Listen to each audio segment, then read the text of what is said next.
Hello అండి. Good afternoon. క్లియర్‌గా వినిపిస్తుందా? రైట్. గుడ్. రైట్ అండి. హ్మ్.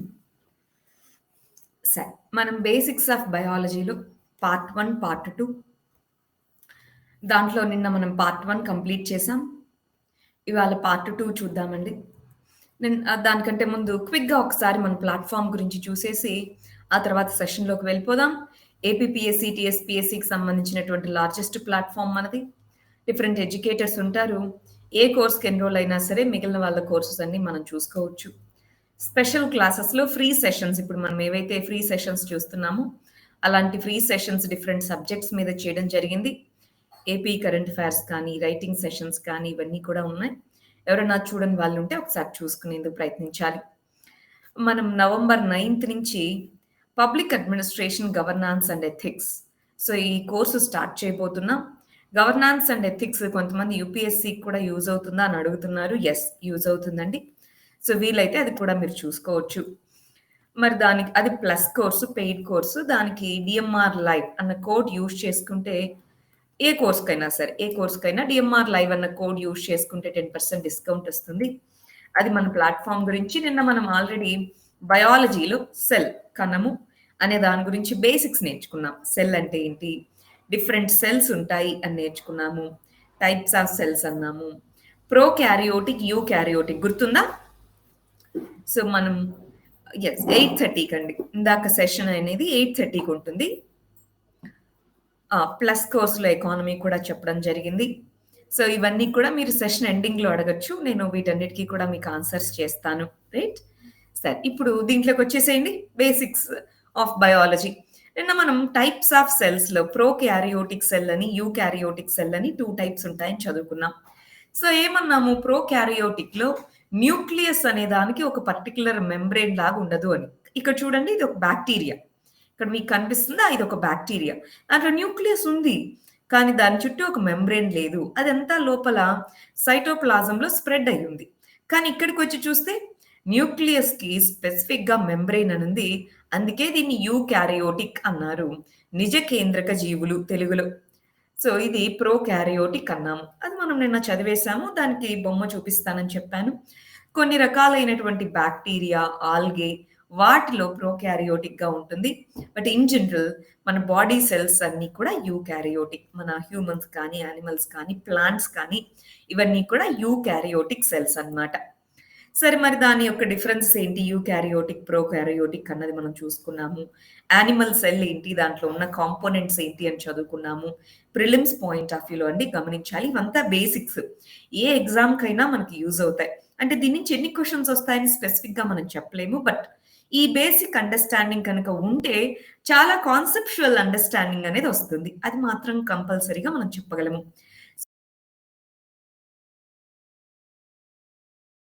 ఒకవేళ ఎవరన్నా నిన్నటి సెషన్ చూడని వాళ్ళుంటే చూడ్డానికి ప్రయత్నించండి.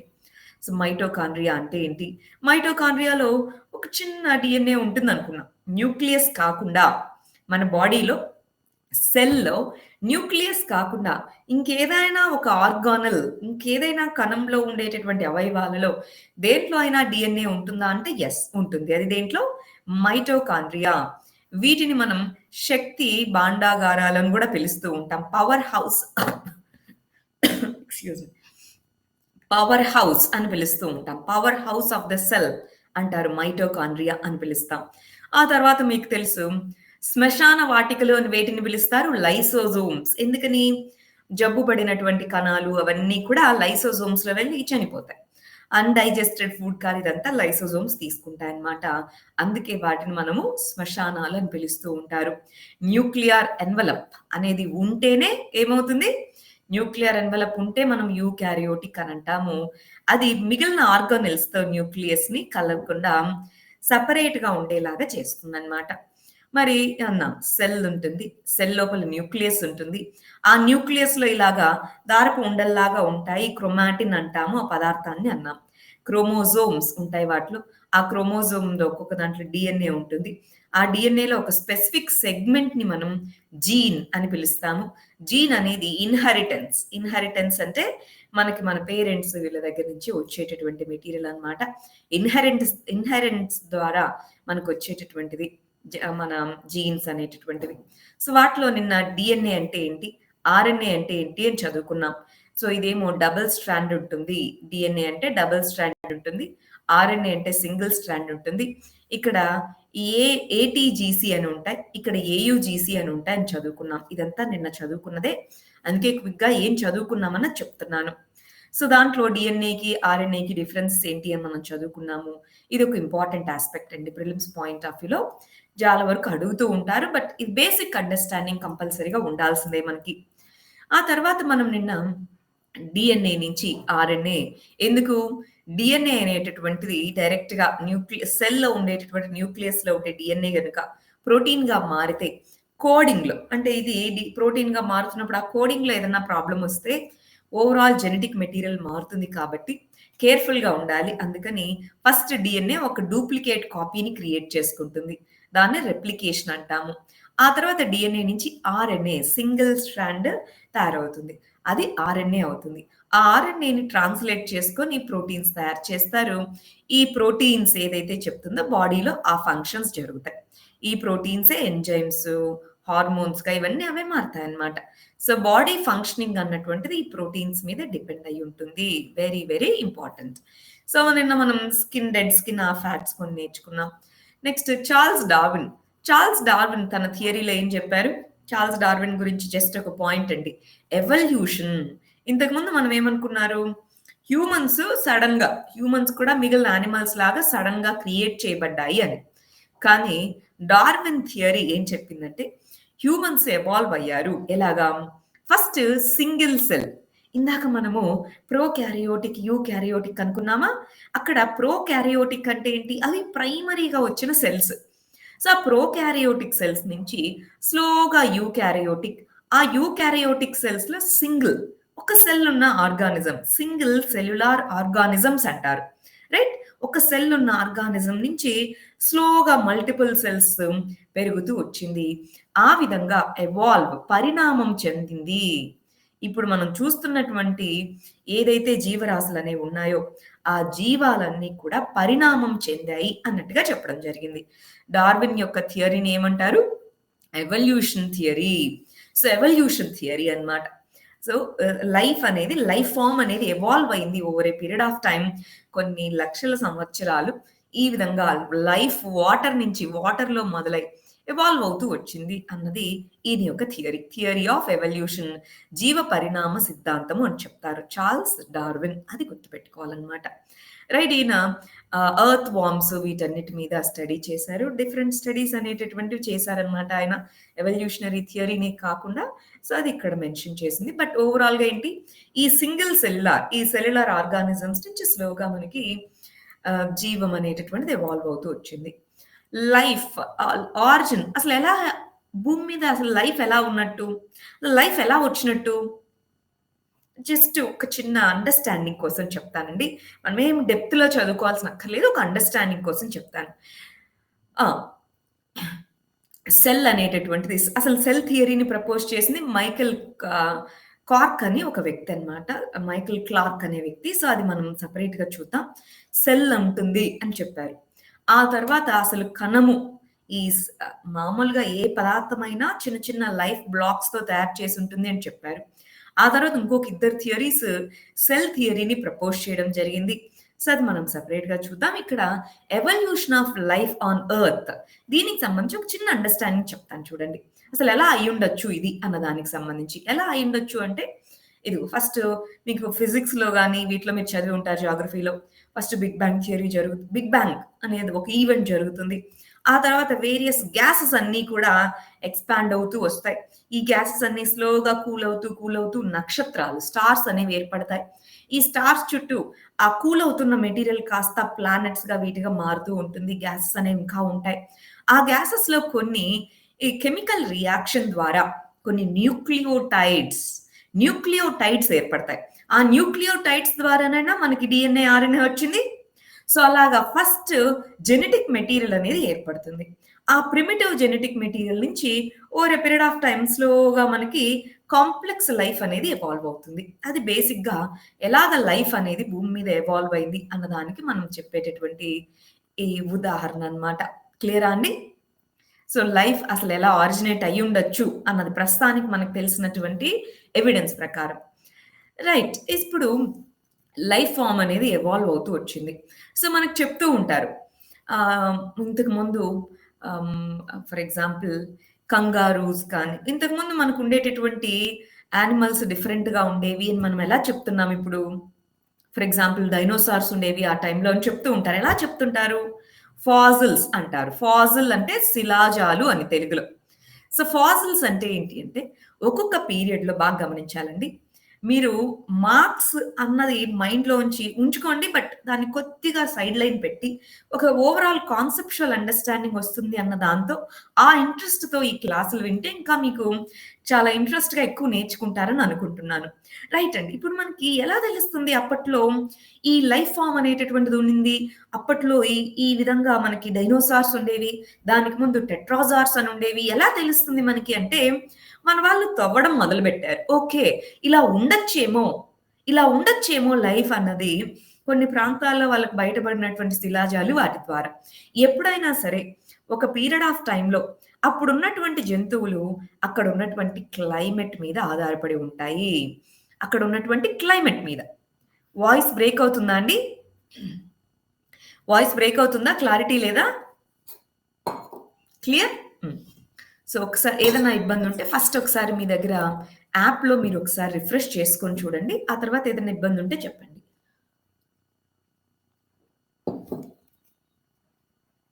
సరే.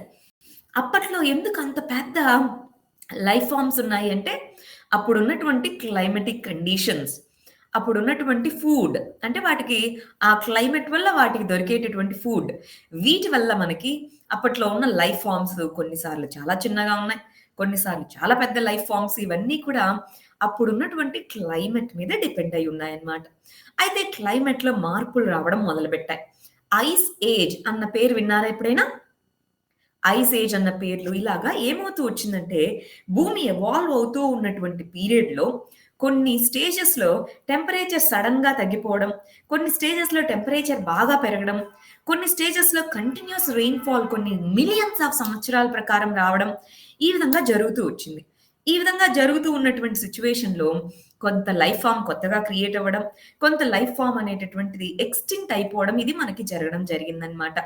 సో, ఇలాగ మనకి చనిపోయినవన్నీ కూడా ఏమయ్యాయి, over a period of time మనం మామూలుగా మట్టిలో కలిసిపోయిందని చెప్తూ ఉంటాం. సో, అలా కలిసిపోయినవన్నీ layer by layer, layer by layer, layer by layer మట్టి ఇదంతా కూడా పూడ్చుకు వెళ్తూ వచ్చింది. సో, వీటిని మనం ఎప్పుడైతే తవ్వడం మొదలుపెట్టామో ఎక్స్‌కవేషన్స్ అంటారు. Archaeological excavations. ఆ తర్వాత మనకు తెలిసింది. ఫస్ట్ లేయర్‌లో ఉంది. అంటే ఓకే. ఇది రీసెంట్‌గా ఉన్న యానిమల్స్. థర్డ్ లేయర్‌లో ఉంది. అంటే ఇది ఎప్పుడో పాతది. ఫిఫ్త్ లేయర్‌లో ఉంది. ఇది ఇంకా పాతది. ఇలాగ మనము ఆర్కియోలాజికల్ ఎవిడెన్సెస్, ఈ ఫాసిల్ ఎవిడెన్సెస్‌ని బేస్ చేసుకొని, ఓకే. ఈ టైప్ ఆఫ్ యానిమల్స్ ఈ టైంలో ఇక్కడ ఉండేవి అన్న అండర్‌స్టాండింగ్‌కి మనం వచ్చాం. మీకు తెలుసో లేదో ఈ ఫాసిల్స్ నుంచే మనం వాడుకుంటున్నటువంటి క్రూడ్ ఆయిల్ కానీ, నేచురల్ గ్యాస్ కానీ, కోల్ కానీ ఇవన్నీ కూడా దేని రిజల్ట్ అండి? ఈ ఫాసిల్స్ యొక్క రిజల్టే. ఫాసిల్స్. కోల్ అనేదేమో మొక్కలు. చె పెద్ద పెద్ద చెట్లుండేవి. సో, అవన్నీ కూడా over a period of time కూలిపోయి వాటర్ మరియు మట్టి కిందకి వెళ్ళిపోయినప్పుడు కోల్ ఏర్పడడం జరిగింది. క్రూడ్ ఆయిల్, నేచురల్ గ్యాస్ వచ్చేటప్పటికి మన చిన్న చిన్న జంతువులు ఇవన్నీ చనిపోయి వాటి బోన్స్ ఇవన్నీ కూడా ఎస్పెషల్‌గా మెరైన్ ఆర్గానిజమ్స్ అనేటటువంటివి మట్టి కిందకి, వీటి కిందకి వెళ్ళిపోవడం. కొన్ని లక్షల సంవత్సరాలు ఆ ప్రెషర్, టెంపరేచర్‌కి గురి అవ్వడం. దానివల్ల మనకి క్రూడ్ ఆయిల్, నేచురల్ గ్యాస్ వచ్చింది. ఇలాగ ఫాసిల్స్ అనేటటువంటివి ఫార్మ్ అయ్యాయి. ఆ ఫాసిల్స్‌ని ఉపయోగించుకొని అసలు ఏ విధంగా మన భూమి మీద లైఫ్ ఫార్మ్ ఉంది అని మనం తెలుసుకోగలుగుతున్నాం. 2 వాటి నుంచి వచ్చేటటువంటి ఎనర్జీ ఫార్మ్స్ ఇవన్నీ. Crude oil, natural gas, coal ఇవన్నీ ఎనర్జీ ఫార్మ్స్. ఇవన్నీ మనం ఇప్పుడు ఎక్స్ట్రాక్ట్ చేసుకోగలుగుతున్నాం. ఇంతవరకు క్లియరా? Very good. Next molecular phylogeny అంటున్నారు. మాలిక్యులార్ ఫైలోజినీ అంటే ఏంటంటే, ఇప్పుడు చూడండి. మాలిక్యూల్ అంటున్నాం. ఒక మాలిక్యూల్ అంటే మనకి ఈ విధంగా క్రోమోజోమ్స్‌లో డిఎన్ఏ స్ట్రాండ్స్ ఉన్నాయి. సో, ఇవంతా గూడా మాలిక్యూల్స్ ద్వారా ఏర్పడి ఉన్నాయి. మాలిక్యూల్ అంటే ఏదైనా ఒక పదార్థము అననమాట. సో, ఈ మాలిక్యులార్ ఫైలోజినీ అంటే ఇప్పుడు మనుషులు కోతుల నుంచి మంకీస్ లేదా చింపాంజీస్ నుంచి హ్యూమన్స్ వచ్చారు అన్నది ఇప్పుడు మనం చాలా వరకు బిలీవ్ చేస్తున్న థియరీ. మీకు తెలిసే ఉంటుంది. అవునా? చింపాంజీస్ నుంచి చింపాంజీస్‌లో కొంత ఎవల్యూషన్ తర్వాత హ్యూమన్స్ ఒక ఎవల్యూషనరీ పీరియడ్ అంటామనమాట. Over a period of time మనం వెళ్తూ ఉన్నప్పుడు కొన్ని మార్పుల కారణంగా ఒక పర్టిక్యులర్ స్పీషీస్‌లో డిఫరెన్సెస్ రావడం మొదలుపెడతాయి. ఇలా డిఫరెన్సెస్ వచ్చినప్పుడు కొన్ని ఆ స్పీషీస్‌లో అన్నీ గాదు. కొన్ని స్పీషీస్ ఒక దీని సెపరేట్‌గా మారతాయి. ఇంకొన్ని ఇంకొకలాగా మారడం. సో, ఇలా చింపాంజీస్ ఈ లీనియేజ్ నుంచి మనం వచ్చామని చెప్తున్నాం. సో, దీనికి కారణం ఏమై ఉంటుంది అంటే, ఈ జీన్ అనేది ఏదైతే ఉంటుందో డీఎన్ఏ అనేది ఉంది చూసారా? ఈ డీఎన్ఏలో మార్పులొస్తాయన్నమాట. కొన్ని రకాలైనటువంటి మార్పులు మ్యూటేషన్ అంటామండి. మ్యూటేషన్ అనేటటువంటిది ఇంగ్లీష్‌లో పదం. మ్యూటేషన్ అంటే మార్పులు. డీఎన్ఏలో మ్యూటేషన్ వచ్చినప్పుడు ఒక డీఎన్ఏ అనేది ఒక చింపాంజీకి ఒక టైప్ ఆఫ్ డీఎన్ఏ, హ్యూమన్స్‌కి ఒక టైప్ ఆఫ్ డీఎన్ఏ. ఇలాగా డీఎన్ఏ అనేటటువంటిది ఒక స్పీషీస్‌కి సిమిలర్ టైప్ ఆఫ్ డీఎన్ఏ ఉంటుంది. మనందరికి ఒకటే ఉండదు. చిన్న చిన్న చేంజెస్ ఉంటాయి. బట్ హ్యూమన్ డీఎన్ఏ అనేది చింపాంజీస్‌తో గాని, ఎలిఫెంట్స్‌తో గాని, మంకీస్‌తో గాని పోలిస్తే డిఫరెంట్‌గా ఉంటుంది. సో, ఇలాగ డీఎన్ఏ అనేటటువంటిది మార్పులు రావడం వల్ల ఎవల్యూషన్ అవుతూ వచ్చింది. మాలిక్యులార్ ఫైలోజినీ అంటే ఈ డీఎన్ఏలో మార్పుల వల్ల ఫైలో అంటే మార్పులు ఎవల్యూషన్‌లో చేంజెస్ వస్తూ వచ్చాయి. ఫర్ ఎగ్జాంపుల్ ఈ ప్లాంట్ స్పీషీస్ నుంచి ఇంకొక 2. ఇక్కడ మార్పులు రావడం వల్ల ఇంకొక 2 టైప్స్ ఆఫ్ ప్లాంట్స్ రావడం. అలాగ మనకి మారుతూ వచ్చాము. ఓవరాల్‌గా మనం యానిమల్స్‌ని 2 రకాలుగా కేటగరైజ్ చేస్తామండి. ఒకటి వర్టిబ్రేట్స్ వెన్నెముక కలిగినటువంటివి. ఆహ్, ఆహ్, ఆహ్, ఇన్ ఇన్వర్టిబ్రేట్స్ అంటాం. వెన్నెముక లేని జీవులు అని. సో, ఇప్పుడు మనము గాని, మంకీస్ కానీ, చింపాంజీస్ కానీ, ఎలిఫెంట్స్ కానీ ఇవన్నీ వెన్నెముక ఉన్నటువంటి జీవులు. అవునా? నాన్ వర్టిబ్రేట్స్ అంటే వెన్నెముక లేని జీవులు. సో, వెన్నెముక లేనివి, ఇలాగ మనము డిఫరెంట్ కేటగరీస్ ఉన్నాయండి. ఆ డీటెయిల్స్‌కి మనం వెళ్ళదలుచుకోలేదు. దాన్ని ఫైలోజెనీ అని చెప్తారు. డిఫరెంట్ కేటగరీస్ ఏంటి అని. ఇక్కడ మాలిక్యులార్ ఫైలోజెనీ అనేది ఒక ఏరియా ఆఫ్ స్టడీ. డీఎన్ఏలో మార్పుల కారణంగా ఏ విధంగా డిఫరెంట్ లైఫ్ ఫార్మ్స్ ఎవాల్వ్ అయ్యాయి అని చదివేటటువంటి ఫీల్డ్‌నే మాలిక్యులార్ ఫైలోజెనీ అని పిలుస్తామన్నమాట. రైట్. నెక్స్ట్ యానిమల్ సెల్‌కి, ప్లాంట్ సెల్‌కి తేడాలు మనం నిన్న చదివేశాం కదా అండి? యానిమల్ సెల్‌కి, ప్లాంట్ సెల్‌కి తేడాలు క్లోరోప్లాస్ట్ అనేది యానిమల్స్‌లో ప్లాంట్స్‌లో ఉంటుంది. సెల్ వాల్ అనేటటువంటివి 2 స్పెసిఫిక్‌గా ప్లాంట్స్‌లో ఉంటాయి. వాక్యూల్ అనేటటువంటిది దీంట్లో చాలా పెద్దగా ఉంటుంది. ఇక్కడ ఉంటాయి. కానీ చిన్న చిన్నగా ఉంటాయి. ఇక్కడ చాలా హ్యూజ్ పెద్ద వాక్యూల్ అనేటటువంటిది ప్లాంట్ సెల్‌లో ఉండడం జరుగుతుంది. డబుల్ లేయర్ సెల్ వాల్ అనేది డబుల్ లేయర్‌లో ఉంటుంది. చాలా హార్డీగా, గట్టిగా ఉంటుందన్నమాట. ఇక్కడ ప్లాజ్మా మెంబ్రేన్ ఉంటుంది. అది చాలా స్మూత్‌గా ఉంటుంది యానిమల్ సెల్స్‌లో. నెక్స్ట్ వెన్నెముక లేని జీవులు ఏంటి? వెన్నెముక లేనివి ఫర్ ఎగ్జాంపుల్ వానపాము. వానపాములో వెన్నెముక ఉందా? సో, ఇట్లా కొన్ని జీవులు వెన్నెముక లేని జీవులు మనకు ఉంటాయన్నమాట. రైట్? వెన్నెముక లేని జీవులు అనేటటువంటివి స్పెసిఫిక్‌గా మనం కేటగరైజ్ చేసుకుంటాము. రైట్. నెక్స్ట్ ఆ డిఫరెన్సెస్ ఈ టేబుల్ కూడా రాసేసుకున్నాము. ఒకసారి ఆలోచించండి వెన్నెముక లేని జీవులు ఏమేమి ఉండొచ్చు మన భూమి మీద అన్నవి. రైట్. వానపాము. ఇంకేమేమి చూడొచ్చు ఒకసారి ఆలోచించండి. వెన్నెముక లేకుండా ట్విస్ట్ అవ్వగలిగేలాగా ఉండేటటువంటి జీవులు. స్నేక్స్ ఇంకా ఏమన్నా ఉంటాయా? చూడాలి. హ్మ్. మనకి సర్పాలు అని అంటున్నాము. చాలా స్పీషీస్ ఉంటాయండి వెన్నెముక లేనివి. అవన్నీ చూస్తాం. ఆ తర్వాత మళ్ళీ ఇంకో కేటగరైజేషన్ ఉంటది. మామ్మల్స్ అని. మామ్మల్స్ అంటే క్షీరదాలు. పాలిచ్చి పెంచేవి అని. ఇంకొకటి గుడ్లు. గుడ్లు పెట్టి పిల్లలు కనేవి. అట్లా డిఫరెంట్ కేటగరీస్ ఉంటాయండి. అవి మళ్ళీ మీరు స్పెసిఫిక్‌గా ఎప్పుడన్నా చదువుకోవచ్చు. సెల్ డివిజన్‌కి సంబంధించి మైటోసిస్, మియోసిస్ అని చదువుకున్నాము. ఇది ఎక్కడ సొమాటిక్ సెల్స్, నార్మల్ బాడీ సెల్స్‌లో మైటోసిస్ జరుగుతుంది. అదే రిప్రొడక్టివ్ సెల్స్, సెక్స్ సెల్స్ అంటాం. సో, రిప్రొడక్టివ్ సెల్స్‌లో మియోసిస్ జరుగుతుంది అనుకున్నాం కదా! ఇక్కడేమో హాప్లాయిడ్ స్నేక్ అనేటటువంటిది వర్టిబ్రేట్. వాటికి ఉంటుందండి వెన్నెముక. స్నేక్‌లో వర్టిబ్రేట్ ఉంటుంది. స్నేక్స్ కాదు, ఇంకా కొన్ని స్పీషీస్ ఉంటాయి. చూడాలి. రైట్? నేమ్స్ ఒకసారి చూసుకోండి. సరే. మియోసిస్ అనేటటువంటి రిప్రొడక్టివ్ సెల్స్‌లో మనకి మియోసిస్ జరుగుతుంది. సొమాటిక్ బాడీ సెల్స్‌లో మైటోసిస్ అనేటటువంటిది జరుగుతుంది. ఎందుకని? దీంట్లో ఫుల్ సెల్ అనేది డెవలప్ అవ్వాలి. ఫుల్ జెనెటిక్ మెటీరియల్ అనేది ట్రాన్స్‌ఫర్ అవ్వాలి. ఇక్కడ 2 పేరెంట్స్ నుంచి రావాలి కాబట్టి ఓన్లీ హాఫ్ ఒక పేరెంట్ నుంచి వస్తుంది. ఇంకో హాఫ్ ఇంకొక పేరెంట్ నుంచి రావాలి కాబట్టి మియోసిస్ అనే ప్రాసెస్ ఇక్కడ జరుగుతుందన్నమాట. రైట్. ఇది మనం నిన్న చదువుకున్నాము. నెక్స్ట్ ప్లాంట్ స్పీషీస్ ఇక్కడికొచ్చేసేయండి. ప్లాంట్ స్పీషీస్‌ని డిఫరెంట్ కేటగరీస్‌గా మనము చూస్తాము. హెర్బ్స్ అంటే చిన్న చిన్న మొక్కలు. పొడుగు పెరగు చిన్న చిన్నవి. ష్రబ్స్ అంటే ఇది పొదలుగా పెరిగేవి. ట్రీస్ చెట్లు పైగా పెరిగేవి. సో వాటి యొక్క హైట్‌ని బట్టి వీటిని బట్టి ప్లాంట్స్‌ని డిఫరెంట్ టైప్స్‌గా మనం కేటగరైజ్ చేస్తాము. ప్లాంట్‌లో ఉండేటటువంటి డిఫరెంట్ పార్ట్స్ ఏంటి అన్నది మనం చూద్దాం. ప్లాంట్స్‌లో ఉండే డిఫరెంట్ పార్ట్స్ ఏంటి? ఒక్కొక్క పార్ట్ యొక్క ఫంక్షన్ ఏంటి అన్నది ఇక్కడ ఇవ్వడం జరిగింది. సో అవి చూద్దామా? ప్లాంట్‌లో ఉండే డిఫరెంట్ పార్ట్స్ ఏంటి? సో ప్లాంట్‌ని ఓవరాల్‌గా దీంట్లో మనం 2 సిస్టమ్స్‌గా దాన్ని కేటగరైజ్ చేస్తాం. రూట్ సిస్టమ్ అని, షూట్ సిస్టమ్ అని 2 కేటగరీస్‌గా మనం ప్లాంట్ సిస్టమ్‌ని కేటగరైజ్ చేయొచ్చండి. రూట్ సిస్టమ్, షూట్ సిస్టమ్ అని చెప్పి. రూట్ సిస్టమ్ వేరు అని అంటాం. సో వేరు అని అంటున్నప్పుడు దీంట్లో ప్రైమరీగా మనం ఒక మొక్కను పీకి చూస్తే మీకు తెలుస్తుంది. సో మనం వేరు అనేటటువంటి దాంట్లో ఒక పెద్దది ఉంటుంది. ఒక పెద్ద వేరు. దాని చుట్టూ చిన్న చిన్న లేటరల్ రూట్స్ అని అంటామండి. ఇంగ్లీష్‌లో లేటరల్ రూట్స్ అంటాము. Primary root. ప్రైమరీగా ఒక కాండం ఉంటుంది. సో ఒక వేరు ఉంటుంది. సో దాని చుట్టూ చిన్న చిన్నవి నెట్వర్క్ లాగా స్ప్రెడ్ అయ్యి ఉంటాయి. ఇంతకీ రూట్ సిస్టమ్ యొక్క ఫంక్షన్ ఏంటి? రూట్ సిస్టమ్ ఏమేం చేస్తుంది? ఒకటి వాటర్‌ని అబ్జార్బ్ చేయాలి. అవునా? 2 మినరల్స్. ల్యాండ్ నుంచి మినరల్స్‌ని అబ్జార్బ్ చేసుకుంటుంది. 3 స్ట్రెంగ్త్. మరి మొక్క నిలబడుకోవడానికి స్ట్రెంగ్త్ ఎవరిస్తారు? రూట్ సిస్టమేనా? అందుకే రూట్స్ ఎంత స్ట్రాంగ్‌గా ఉంటే మొక్క అంత స్ట్రాంగ్‌గా ఉంటుందని చెప్తారు. అవునా కాదా? సో రూట్ సిస్టమ్ సపోర్ట్ చేసేదానికి, ఆ మొక్క విత్‌స్టాండ్ అయ్యేందుకు సపోర్ట్ చేసేదానికి, మినరల్స్‌ని ట్రాన్స్‌పోర్ట్ చేసేందుకు, వాటర్‌ని ట్రాన్స్‌పోర్ట్ చేసేందుకు వీటన్నిటికీను ఇప్పుడు మనము ఫెర్టిలైజర్ వేస్తాం. ఫెర్టిలైజర్ ఆకులకు వేయం గదా! రూట్స్‌కే వేస్తాం. ఎందుకంటే రూట్స్ వాటర్‌తో పాటు దాన్ని అబ్జార్బ్ చేసుకొని సో ఇదిగో కాండము అంటారు. దీని ద్వారా మొక్కలో ఉండేటటువంటి వివిధ పార్ట్స్‌కి ఆ మినరల్స్‌ని వీటన్నిటిని చేరవేస్తూ ఉంటుందన్నమాట. వాటిని అబ్జార్బ్ చేసుకుంటుంది. చిన్న చిన్న బుడిపెలు లాంటివి ఉంటాయి వేర్లలో. ఆ బుడిపెలు అనేటటువంటివి గాలిని కూడా తీసుకుంటాయి. మీకు తెలుసో లేదో కదా!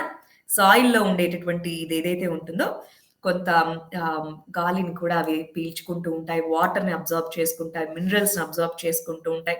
అందుకే సాయిల్ ఫెర్టిలిటీ అంటూ ఉంటారు. ఎందుకు సాయిల్ ఫెర్టిలిటీ ఇంపార్టెంట్? ఒక మొక్క పెరగాలి అంటే ఫెర్టైల్ సాయిల్ ఉండాలి అంటూ ఉంటారు. ఎందుకని? ఇదిగో ఇది రీజన్. సో మినరల్స్ ఇవి పుష్కలంగా అవైలబుల్‌గా ఉంటాయి. సాయిల్ గనక ఫెర్టైల్‌గా ఉంటే మినరల్ అవైలబిలిటీ ఇది బాగా ఉంటుంది కాబట్టి మనకి రూట్ సిస్టమ్ స్ట్రెంగ్తెన్ అవ్వాలి అంటే సాయిల్ ఫెర్టిలిటీ బాగా ఉండాలి. సరే. నెక్స్ట్ షూట్ సిస్టమ్‌కొచ్చేద్దాం. షూట్ సిస్టమ్‌కొస్తే ఇది ప్రైమరీగా కాండము అని పిలుస్తూ ఉంటారు. సో దీన్ని స్టెమ్ అంటూ ఉంటారండి. చిన్న మొక్కలకైతే స్టెమ్ అంటారు. సో పెద్ద పెద్ద మానులు అంటూ ఉంటారు. ఇప్పుడు మీరు మనకి చింత చెట్టు, మామిడి చెట్టు చూస్తే పెద్ద కాండం ఉంటుంది. పెద్ద స్టెమ్ అన్నమాట. అది హ్యూజ్‌గా ఉంటుంది. రైట్. సరే. దానికి ఇంకా ఏమేమి ఉంటాయి చెట్టుకి? ఫ్రూట్స్, ఆ ఫ్రూట్స్‌లో సీడ్స్, లీవ్స్ ఆకులు, నోడ్స్ అంటే ఈ కాండానికి మరి వీటన్నిటిని ఎతుక్కొని ఉండాలి గదా! సో దాన్ని నోడ్ అని పిలుస్తాము. Enter node. సో నోడ్ ఇవన్నీ చెప్తున్నారు. ఫ్లవర్స్, టిప్ లాస్ట్‌లో ఇట్లా చివర్లు అంటారు. మొక్క చివర్లు అని. టిప్ ఇవన్నీ గూడా ఉంటాయి. అదే మనం ఒక ఆకుని తీసుకొని దాన్ని స్పెసిఫిక్‌గా అబ్జర్వ్ చేస్తే దీన్ని మరి ఆకు ఈ స్టార్టింగ్ పాయింట్ ఏదైతే స్టెమ్‌కి అతుక్కొని ఉంటుందో సో ఆ పార్ట్‌ని పీటియోల్ అని పిలుస్తాము. ఆ తర్వాత ఆకులో ఇలాగా మనకి నర్వ్స్ ఏ విధంగా ఉంటాయో మన బాడీలో నరాలు ఏ విధంగా ఉంటాయో అలాగా ఈ ప్రైమరీ కాండం నుంచి ఈ వాటర్ గాని ఇదంతా ట్రాన్స్‌పోర్ట్ చేసేందుకు వీన్స్ అంటారు. వీన్స్ అని అంటూ ఉంటారు. సో మిగిలిన గ్రీన్ కలర్ పార్ట్ ఉంటుందే దాన్ని లామినా అని అంటూ ఉంటారు. ఇదేమో మార్జిన్. సో ఈ మధ్యలో ఆకును 2గా డివైడ్ చేసే ఈ లైన్ ఉంటుందే దాన్ని మిడ్ రిబ్ అని అంటూ ఉంటారు. మిడ్ రిబ్ అని. సో పైన ఈ టిప్ పాయింట్, టిప్ అంటే ఇంకా చివర, టిప్ అని పిలుస్తూ ఉంటారు. వీటిలో ఈ గ్రీన్ కలర్ లో ఉంది చూసారా, దీంట్లో ఎందుకు గ్రీన్ కలర్ లో ఉంటుంది?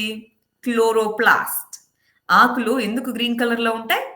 క్లోరోప్లాస్ట్ అనేటటువంటివి దీంట్లో ఉంటాయి.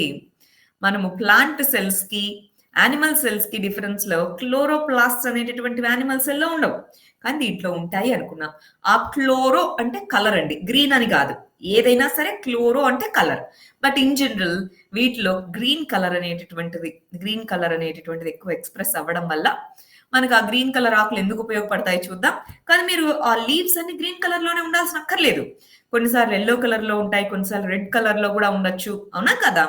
సో క్లోరోప్లాస్ట్ అనేటటువంటిది డిఫరెంట్ కలర్స్ ని లీవ్స్ కి ఆపాదించేందుకు ఇది మనకు ఉపయోగపడుతుంది. క్లోరోప్లాస్ట్ అనేది ఉంటుంది, రైట్. మరి ఈ లామినా దీంట్లో చిన్న చిన్న రంధ్రాలు అనేటటువంటి ఉంటాయండి, చిన్న చిన్న హోల్స్ అనేటటువంటి ఉంటాయి, గ్యాప్స్ అనేటటువంటి ఉంటాయి. ఈ గ్యాప్స్ ద్వారా లీఫ్ సిస్టమ్ చేసే ఫంక్షన్ ఏంటి మరి? ఇప్పుడు రూట్ సిస్టమ్ ఏమేం పనులు చేస్తుందో తెలుసుకున్నాం. మరి లీఫ్ అనేటటువంటిది ఎందుకు ఉండాలి అది ఇంతకీ? లీఫ్ సిస్టమ్ ఏమేం ఫంక్షన్స్ చేస్తుంటుంది? వాటర్, ఏదైతే వాటర్ ఉంటుందో, సో వాటర్‌ని ఆహ్, అది అబ్జార్బ్ చేసుకున్న వాటర్ అంతా ఏం చేసుకుంటుంది? కిరణజన్య సంయోగ క్రియ అంటారు, ఫోటోసింథసిస్. ఆ ఫోటోసింథసిస్‌లో ఫుడ్ తయారు చేసుకున్నాక మిగిలినటువంటి వాటర్ ఏదైతే ఉందో దాన్ని ఎవాపరేషన్ అవ్వాలి. ఆ ఎవాపోర్ ట్రాన్స్పిరేషన్ చేసేందుకు చిన్న చిన్న హోల్స్ అనేటటువంటివి ఉంటాయన్నమాట దీని మీద. దాంతో పాటు ఈ లీఫ్ లోనే మనకి కిరణజన్య సంయోగ క్రియ, ఫోటోసింథసిస్, పిఎస్, ఫోటోసింథసిస్ అనేటటువంటిది ఆకులో జరుగుతుంది.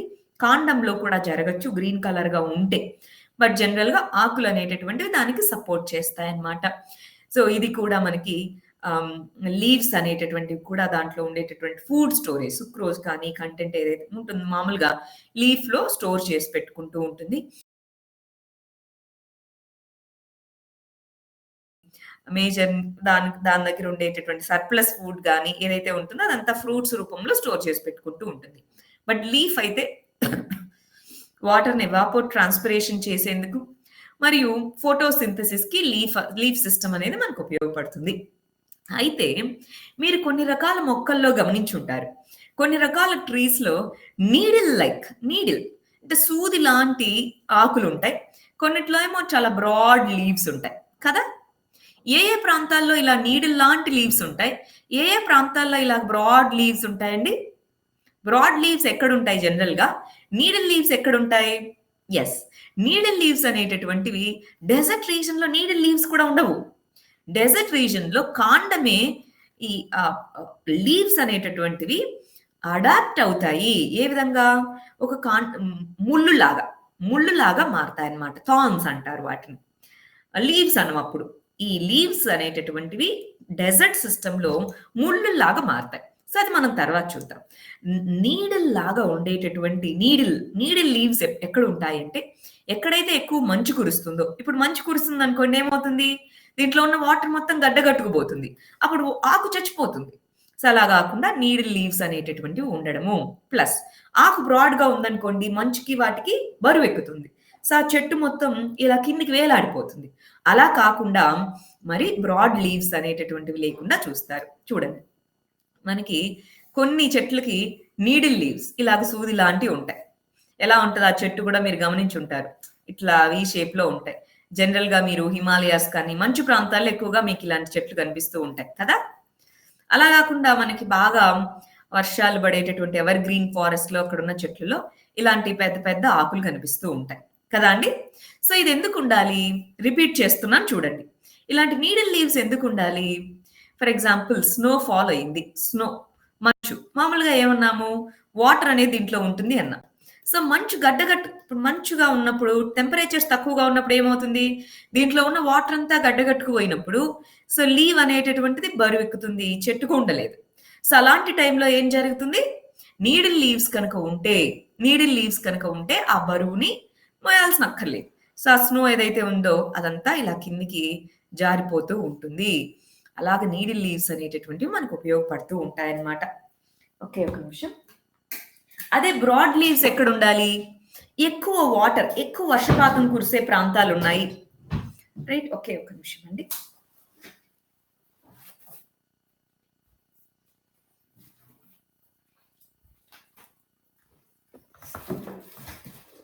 Right. For example Christmas tree లాంటిదంతా ఇది ఏది నీడిల్ లీవ్స్ లాగా. ఎందుకని ఎక్స్మస్ ట్రీ అనేది నీడిల్ లీవ్స్ అంటున్నారు?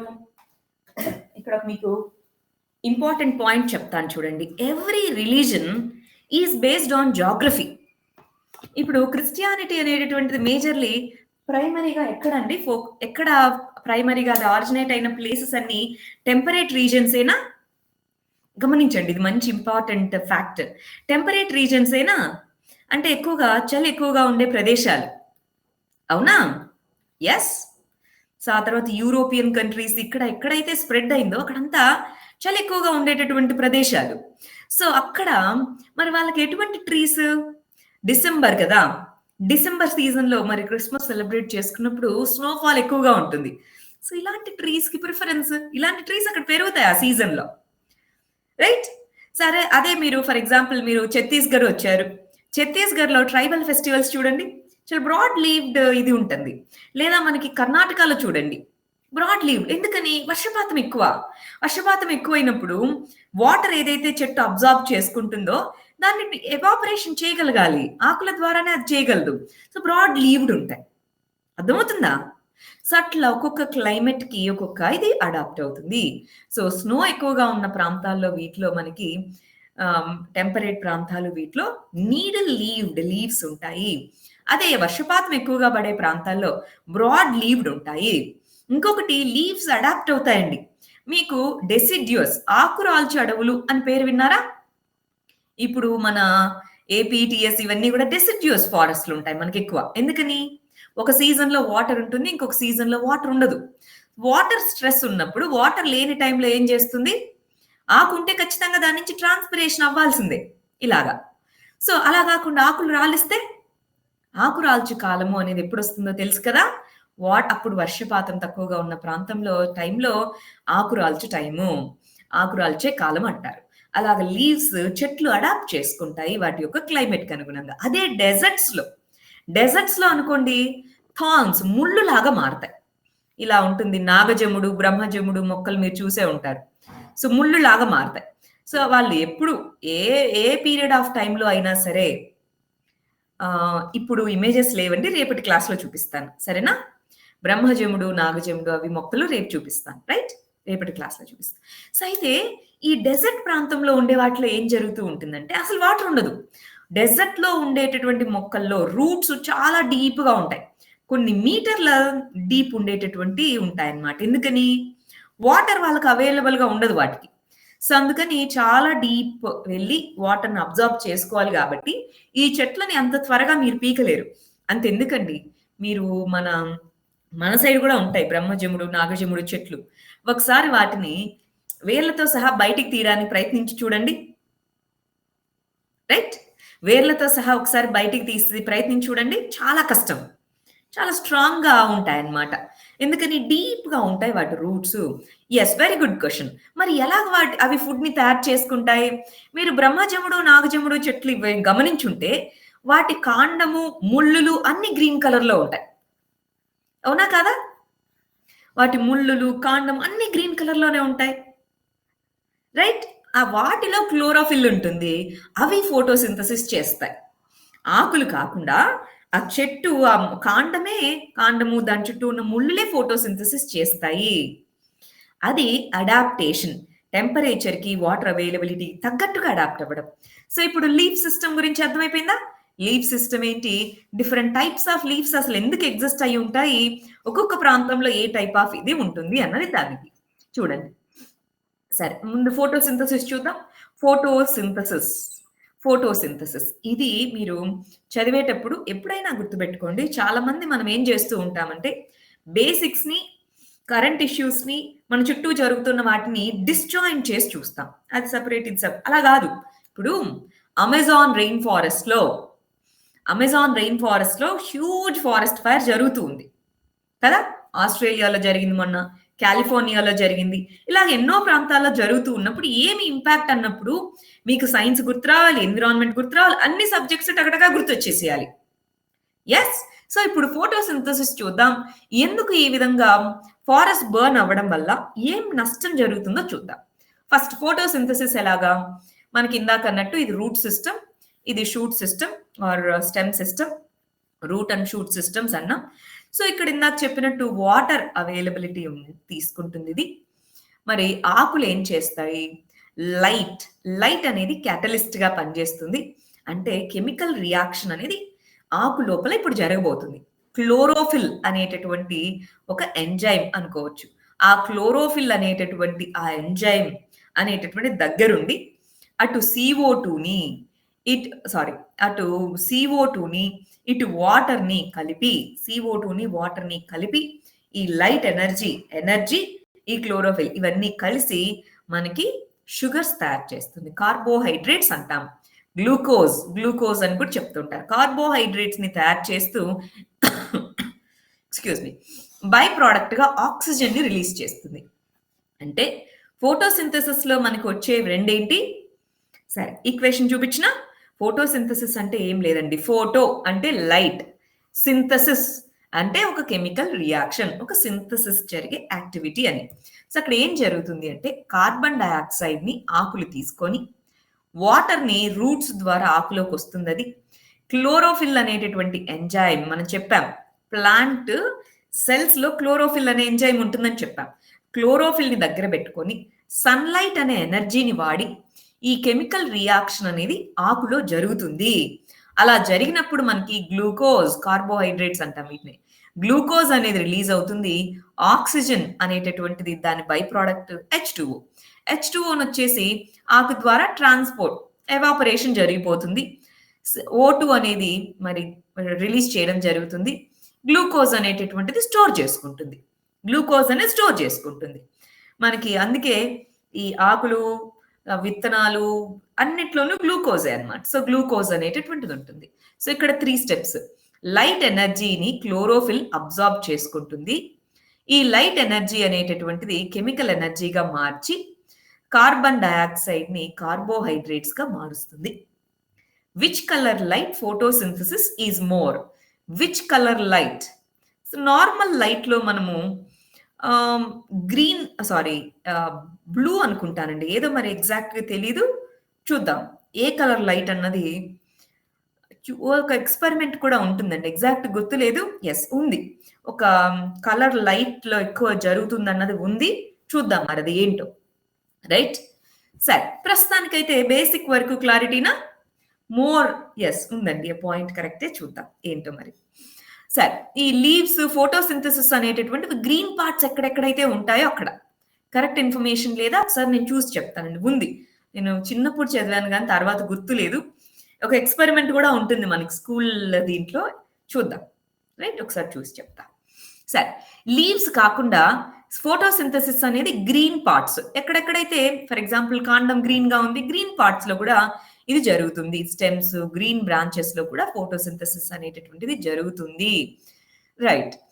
ఇది లీవ్ యొక్క మనం చూస్తే లీఫ్ ఎలా ఉంటుంది అనే దాని స్ట్రక్చర్ అండి. ఫోటోసింథసిస్ అర్థమైందా? రూమ్ లో పెట్టి రెడ్ వేసి టెస్ట్ చేస్తారు. సో ఒకసారి చూస్తానండి, రేపు చెప్తాను కన్ఫర్మేషన్ గా ఏంటి ఎలాగా అన్నది రేపు చెప్తాను. సరేనా? ఒక వేవ్ లెంగ్త్ ఉంటుంది, రెడ్ వేవ్ లెంగ్త్. సరే ఒకసారి మళ్ళీ కన్ఫర్మ్ చేసి చెప్తాను. లైట్ లో మనకి విబ్జిఆర్ అనే కలర్స్ ఉంటాయి కదా అండి. లైట్ లో విబ్జిఆర్ కలర్స్ లో ఒక్కొక్క దానికి ఒక్కొక్క వేవ్ లెంగ్త్ ఉంటుంది అనమాట. ఆ వేవ్ లెంగ్త్ లో హైయెస్ట్ వేవ్ లెంగ్త్ ఉన్న దానికి మాక్సిమం ఫోటోసింథసిస్ అవ్వచ్చు అని అనుకుంటున్నాను. ఒకసారి రేపు ఇంకో క్లారిటీగా చెప్తాను. సరే ప్రస్తుతానికి ఫోటోసింథసిస్ అయిందా? సరే అండి, ఇప్పుడు చూడండి. ఈ మొక్కలు, ట్రీస్ అనుకుందాం.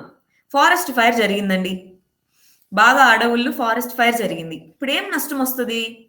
ఒకటి, ఆక్సిజన్ ని రిలీజ్ చేయాల్సిన చెట్లు పోయి దాని ప్లేస్ లో CO2 వస్తుంది. అది ఒకటో నష్టం మనకి. రెండోది, CO2ని అబ్జార్బ్ చేసుకోవడం తగ్గుతుంది. మామూలుగా ఏంటి, కార్బన్ డయాక్సైడ్ CO2 అంటారు. కార్బన్ డయాక్సైడ్ ని అబ్జార్బ్ చేసుకొని O2 రావాలి. CO2 అది చెట్లు బర్న్ అవ్వడం వల్ల దానివల్ల CO2 వస్తుంది. CO2 అబ్జార్ప్షన్ తగ్గడం వల్ల వాతావరణంలో ఇది పెరుగుతుంది. మూడోది, ఈ రూట్ సిస్టమ్ ఇవన్నీ చచ్చిపోతాయి. సో ఇక్కడ బర్న్ అవ్వడం వల్ల సాయిల్ ఫర్టిలిటీ తగ్గిపోతుంది. అంతేనా? సాయిల్ ఫర్టిలిటీ తగ్గిపోతుంది. దాంతోపాటు ఇందాక మనం అన్నాం, చెట్లు అనేటటువంటివి స్టోరేజెస్ ఆఫ్ ఫుడ్, కార్బోహైడ్రేట్స్ వీటన్నిటిని స్టోరేజ్ అని. సో, అప్పుడు ఫుడ్ అవైలబిలిటీ తగ్గిపోతుంది. అంతేనా అండి? దాని తర్వాత మనకి ఎకో సిస్టమ్ దెబ్బతింటుంది. యానిమల్స్ చచ్చిపోతాయి. ఇదంతా మళ్ళీ మనం రాసుకునేది. ఈ పర్టిక్యులర్ ఈ ఒక్క బొమ్మ నుంచి మనం ఇవి రాసుకోవచ్చా? ఒకటి CO2 అబ్జార్ప్షన్ తగ్గిపోతుంది. చెట్లు లేవు గాబట్టి. రెండోది చెట్లు బర్న్ అయ్యేటప్పుడు CO2 పెరుగుతుంది. సాయిల్ ఫెర్టిలిటీ తగ్గుతుంది. ఫుడ్ ప్రొడక్షన్ ఓవరాల్‌గా తగ్గుతుంది. అది ఇక్కడ మనం నేర్చుకుంటాం. సరే. నెక్స్ట్ కొన్ని యానిమల్స్ ఇప్పుడు ఫుడ్‌ని తయారు చేసుకునేటటువంటి వాటిలో ప్లాంట్స్‌ని ఆటోట్రాఫ్స్ అని పిలుస్తామండి. ఆటోట్రాఫ్. ట్రాఫ్ అంటే ఏంటి అంటే ఫుడ్ లెవెల్స్ అననమాట. ఆటోట్రాఫ్ అంటే వాటికై అవి ఫుడ్‌ని తయారు చేసుకోగలిగితే వాటిని ఆటోట్రాఫ్స్ అనంటాము. దాన్నే ప్రైమరీ ప్రొడ్యూసర్స్ అనంటామండి. మనకి ప్రైమరీ ప్రొడ్యూసర్స్ అంటే వేటిని చెప్తాము? Primary producers. ట్రీస్ అనేటటువంటివి primary producers. Secondary consumers. Next producers, consumers అని ఉంటది. Primary producers, secondary consumers, tertiary consumers ఇట్లా మనకి కన్స్యూమర్స్ ఉంటాయి. కన్స్యూమర్స్. నెక్స్ట్ లెవెల్‌లో వచ్చేటప్పటికి చెట్ల మీద డిపెండ్ అయ్యేవి. నెక్స్ట్ వాటి మీద డిపెండ్ అయ్యేవి టెర్షియరీ. టెర్షియరీ ఫుడ్ చైన్ అని ఉంటుంది. ఫుడ్ చైన్ అంటే ఆహారపు గొలుసు అంటాం. సో, ఈ ఆహారపు గొలుసులో ప్రొడ్యూసర్స్ ఎవరు అంటే మన చెట్లు చిన్న చిన్న ఆల్గే అది కూడా గ్రీన్ కలర్‌లో ఉంటుంది. అది కూడా ఫుడ్ సింథసిస్ చేసుకుంటుంది. ఫోటోసింథసిస్ రూపంలో. సో, ఫుడ్ చైన్‌లో ప్రొడ్యూసర్స్, కన్స్యూమర్స్. ఈ ప్రొడ్యూసర్స్ మీద డిపెండ్ అయితే ప్రైమరీ కన్స్యూమర్స్. వీటి మీద డిపెండ్ అయ్యి ఓన్లీ మాంసాహారం మాత్రమే తింటే సెకండరీ, టెర్షియరీ కన్స్యూమర్స్‌గా మనం పిలుస్తాం. అయితే కొన్నిట్లో ఇదిగో స్టార్ ఫిష్ అంటున్నా. స్టార్ ఫిష్ అనేటటువంటివి వాటి యొక్క షెల్స్, కాల్షియం కార్బోనేట్ ఇవి ఉంటుందన్నమాట. అది మౌత్ ఓపెన్ చేసి జనరల్‌గా మనం తింటాం. అది స్టమక్ ఓపెన్ చేసి ఫుడ్‌ని లోపల తీసుకుంటుంది. డైరెక్ట్‌గా డైజెస్ట్ చేసుకుంటుంది. సో, అదొక ఇంపార్టెంట్ పాయింట్ స్టార్ ఫిష్‌కి సంబంధించి. సో, దానికి నోసు, మౌస్ ఇలాంటిది ఏమీ లేకుండా డైరెక్ట్‌గా ఈ కింద భాగంలో దానికి స్టమక్ ఉంటుంది. దాని స్టమక్ ఓపెన్ అవుతుంది. ఫుడ్‌ని గల్ప్, గల్ప్ ఒకటేసారి లోపల తీసేసుకొని డైజెస్ట్ చేసుకుంటుంది స్టార్ ఫిష్. రైట్. నెక్స్ట్ ఇది ఇందాక మనం చదువుకున్న దాని యొక్క జిస్ట్ ఒకసారి పాజ్ చేసుకొని తర్వాతైనా చదువుకోండి. నెక్స్ట్ పార్ట్ వచ్చేటప్పటికి డైజెస్టివ్ సిస్టమ్. డైజెస్టివ్ సిస్టమ్‌కి వచ్చేసేయండి. డైజెస్టివ్ సిస్టమ్ గురించి కొద్దిగా తెలుసుకుంటే మనకి వ్యాక్సిన్స్ కానీ రకరకాల డిసీజెస్ గురించి చదువుకునేటప్పుడు చాలా యూజ్ అవుతుందండి. ఎందుకని ఇప్పుడు మనకు చెప్తూ ఉంటారు. కొన్ని కొన్ని ఫర్ ఎగ్జాంపుల్ వ్యాక్సిన్స్‌లో కొన్ని నోట్లో వేసేవి ఉంటాయి కదా! పోలియో చుక్కలు అని అంటూ ఉంటారు. సో, నోట్లో వేస్తూ ఉంటారు. కొన్ని అలా కాకుండా ఇంజెక్షన్స్ ద్వారా ఎక్కిస్తూ ఉంటారు. సో, నోట్లో వేసేవి ఎందుకు సేఫ్ అని చెప్తూ ఉంటారు? అది ఒకవేళ మీకు ఆ డౌట్ వచ్చింది. సో, జనరల్‌గా మనకి పోలియో చుక్కల రూపంలో ఇవ్వచ్చు. పోలియో వ్యాక్సిన్ ఇంజెక్షన్ రూపంలోనూ ఇవ్వచ్చు. ఇంజెక్షన్ రూపంలో ఇస్తే అది బ్లడ్‌లో కలుస్తుంది. మన చుక్కల రూపంలో ఇస్తే స్టమక్‌లోకి వెళ్లి డైజెస్ట్ అవుతుంది. డైజెస్ట్ అయ్యి అలా తర్వాతైనా బ్లడ్‌లోనే కలుస్తుంది. కానీ ఇక్కడైతే డైరెక్ట్ బ్లడ్. ఇక్కడైతే ఇది. ఎందుకని ఓరల్ పోలియో అనేది సేఫ్ అని చెప్తారు? ఎందుకని అంటే కొంత వైరస్ ఒకవేళ బ్రతికి ఉన్నా అది డైజెస్ట్ చేసేటప్పుడు రకరకాల ఎంజైమ్స్ ఉంటాయి. వాటి వల్ల అది చనిపోతుంది అని చెప్పేసి. ఇంకొకటి మనం తీసుకున్న ఫుడ్‌లో ఏది పాడవకుండా దేంట్లోనూ ఏ వైరస్, బాక్టీరియా ఏమీ లేకుండా ఉంటుందని కాదండి. మనం తీసుకునే ఫుడ్‌లో రకరకాల కెమికల్స్, రకరకాల ఎంజైమ్స్, రకరకాల పాథోజన్స్ కూడా ఉంటాయి. కానీ మన డైజెస్టివ్ సిస్టమ్ వాటన్నిటిని కొంతవరకు కంట్రోల్ చేయగలదు. ఎప్పుడైతే అది కంట్రోల్ చేయలేని పరిస్థితికొస్తుందో అప్పుడు జబ్బులొస్తాయి మనకి. సరే ఇప్పుడు డైజెస్టివ్ సిస్టమ్ అనే దాని గురించి చూద్దాం. ఫస్ట్ ఫుడ్, న్యూట్రిషన్ అన్న దాని గురించి కూడా మీరు ఇదే దాని గురించి చదువుతారు. న్యూట్రిషన్, ఫుడ్ వీటన్నిటికి సంబంధించి. మాల్ న్యూట్రిషన్ ఎందుకొస్తుంది పిల్లల్లో? మాల్ న్యూట్రిషన్ అడ్రెస్ చేయడానికి ఏమేం మెజర్స్? అది చదువుతూ ఉన్నప్పుడు మనకి డైజెస్టివ్ సిస్టమ్ గురించి తెలిస్తే ఇంకా బెటర్‌గా మనం అర్థం చేసుకోగలం. చాలా కాన్సెప్ట్స్‌కి ఇదొక ఇంపార్టెంట్ యాస్పెక్ట్ అండి. First mouth. ఫుడ్ మనం తీసుకునేటప్పుడు ఫస్ట్ మౌత్ 2 రకాలు. ఒకటి డైరెక్ట్‌గా ఇంజెక్షన్స్ ద్వారాను కొన్ని విటమిన్స్ ఇవన్నీ తీసుకుంటూ ఉంటారు. దాన్ని పక్కన పెడితే డైరెక్ట్‌గా మనం డైజెషన్ అంటున్నాం. ఈ డైజెషన్ ఏదైతే ఉందో మనం మౌత్ ద్వారా తీసుకుంటాం. సో, మౌత్ లోపల ఓరల్ క్యావిటీ. ఓరల్ అంటే టీత్ రిలేటెడ్ అని. ఓరల్ క్యావిటీ లోపల ఇది మనం నమిలేటటువంటిది. ఆ తర్వాత ఒక గ్లాండ్ అనేటటువంటిది ఉంటుంది. పారటాయిడ్ గ్లాండ్ అనేటటువంటిది. ఆ తర్వాత ఫుడ్ ఇక్కడి నుంచి లోపలికి వెళ్తుంది. మనం నమిలేటప్పుడే మన సలైవా అంటాం. ఉమ్ము అని గూడా పిలుస్తూ ఉంటారు. ఇక్కడ కార్బోహైడ్రేట్స్ అనేటటువంటివి సింథసిస్ జరుగుతూ ఉంటుందండి. కార్బోహైడ్రేట్స్ మనం తీసుకున్న ఫుడ్‌లో మనకి కార్బోహైడ్రేట్స్ అని, ప్రోటీన్స్ అని, ఆహ్, న్యూక్లియోటైడ్స్ ఇట్లా మెటీరియల్స్ కొన్నుంటాయండి. వాటిలో కార్బోహైడ్రేట్స్ అనేటటువంటివి నోటి వద్దే కొంత కొంత ఇది అవ్వడం మొదలుపెడుతుంది. ఎందుకని? సలైవా అంటాం. మన నోట్లో ఉన్నటువంటి ఆ ద్రవము స్లోగా కార్బోహైడ్రేట్స్‌ని చిన్న చిన్నగా బ్రేక్ చేయడం మొదలుపెడుతుంది. సరే. ఆ తర్వాత ఫారింగ్స్ ఇక్కడుందా? దీన్ని ఫారింగ్స్ అంటారు. సో, ఆ ఫారింగ్స్ నుంచి ఫుడ్ ఇలాగా ఈసోఫాగస్ లాలాజలం. Very good. Thank you. లాలాజలంలో కార్బోహైడ్రేట్స్ స్లోగా డైజెస్ట్ అవ్వడం మొదలుపెడతాయి. సో, ఈసోఫాగస్ అంటాం. ఈసోఫాగస్ అనేది నాళము. సో, ఇది ఇలాగా మనకి దేన్ని కనెక్ట్ చేస్తుంది? స్టమక్‌ని. స్టమక్ అనేది ఒక సంచి లాంటిది. ఒక తోలు సంచిలాగా ఊహించుకోవచ్చు మీరు. సో, స్టమక్ లోపల వెళ్తుంది. స్టమక్ లోపల యాసిడ్స్ ఉంటాయి. ఈ యాసిడ్స్ ఏం చేస్తాయి? వచ్చిన ఫుడ్‌కి ఈ యాసిడ్ అనేది మిక్స్ అవుతుంది. మనం నములుతాం. సో, ఫుడ్ అనేటటువంటిది నములుతాం. సో, నమిలినప్పుడు కొద్దిగా మెత్తగా అయిపోయి లోపలికెళ్తుంది. ఆ లోపలికెళ్ళిన తర్వాత మనకి ఏమవుతుంది? ఈ లోపలికి వెళ్ళిన ఫుడ్ అనేది ఈ సంచిలో పడుతుంది. ఈ సంచిలో పడగానే ఆ ఫుడ్ ఈ ఈ ఏదైతే యాసిడ్స్ హైడ్రోక్లోరిక్ యాసిడ్ ఇవన్నీ యాసిడ్స్ మిక్స్ అవుతాయి. సో, ఇలా మిక్స్ అయినప్పుడు ఆ స్టమక్‌లో మిక్స్ అయ్యి అక్కడ డైజెషన్ జరుగుతుంది. అక్కడ ప్రోటీన్స్ అది స్లోగా బ్రేక్ అవ్వడం మొదలుపెడతాయన్నమాట. ఆ తర్వాత మనకి పాంక్రియాస్ వీటన్నిటి నుంచి ఇదిగో ఈ గాల్ వీటన్నిటి నుంచి మనకి ఎంజైమ్స్ ఇవి రిలీజ్ అవుతూ ఉంటాయండి. సో, పాంక్రియాటిక్ ఫ్లూయిడ్ అంటారు. సో, మనకి యెల్లో కలర్‌లో ద్రవం ఉంటుందన్నమాట పాంక్రియాటిక్. సో, ఇదొస్తుంది. సో, ఇలా మళ్ళీ డైజెస్ట్ అయిన తర్వాత చిన్న ఓపెనింగ్ ఉంటుంది స్టమక్‌కి. దీని ద్వారా పెద్ద ప్రేగు అంటాం. సో, ఇది పెద్ద ప్రేగులోకొస్తుంది. ఇక్కడ ఫుడ్ స్లోగా సింథసిస్ అవ్వడం మొదలుపెడుతూ ఉంటుంది. చిన్న ప్రేగు అంటారు. Small intestine very, very important ఇక్కడ గమనించండి.